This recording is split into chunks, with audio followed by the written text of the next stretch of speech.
So ఈ చెట్టు double మల్లె చెట్టు. హాయ్ ఫ్రెండ్స్, అందరికీ నమస్తే. మల్లెపూలు గుత్తులుగా పూయాలంటే ఏం చేయాలి అని అందరూ అనుకుంటారు కదా. సో నేను ఫాలో అయిన ఆ టిప్ని మీతో ఎక్స్ప్లెయిన్ చేయబోతున్నాను ఇప్పుడు ఈ వీడియోలో. మనం ఆకు సమ్మర్ స్టార్ట్ అయింది అనుకోండి, సో ఆకులన్నీ దుస్సేస్తాం కదా, ఆకులన్నీ తీస్తాం. ఆ రోజు వాటర్ పోసి ఒక 10 days వరకు వాటర్ పోయొద్దు అని చెప్పేసి నేను చూసిన వీడియోలో అన్నారు.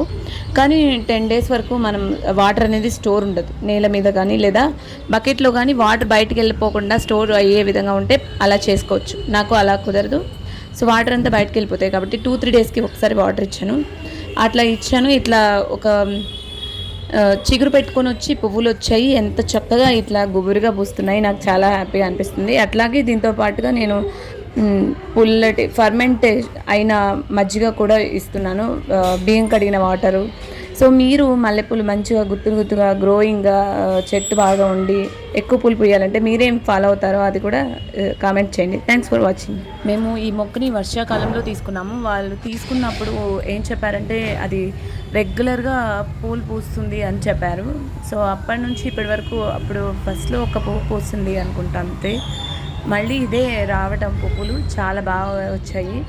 సో ముందు రోజు కూడా చాలా ఎక్కువ పూసాయి. మళ్ళీ ఇప్పుడు మనకి పువ్వులన్నీ పూసేసాక మళ్ళీ మనం దుసివేయడం కానీ ఆకుల్ని లేదా కొమ్మని, ఇంకా ముదిరిపోయింది అనుకున్న కొమ్మని తుంచివేయడం అట్లా చేస్తే కొత్త కొమ్మలు పెట్టుకొని వస్తాయి. అట్లాగే ఎక్కువ చెట్టు పెరగకుండా ఉన్న దగ్గరే ఉంటూ గుబురుగా పువ్వులు పూస్తుంది.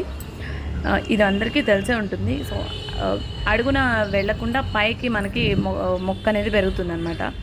అడుగున వేర్లు వెళ్ళినా కూడా ఆ మొక్క పెరగడానికి అవకాశం ఉండదు కదా. సో అట్లాగా ముదిరిపోయిన ఆకుల్ని, ముదిరిపోయిన కొమ్మని అట్లా తీసేసామంటే మనకి ఎక్కువ గుబురుగా మొక్క వచ్చి పువ్వులు ఎక్కువ పూస్తాయి. సో ఈ టిప్ అందరికీ నచ్చుతుంది అనుకుంటున్నాను. Thanks for watching this video. Please do like, share and subscribe.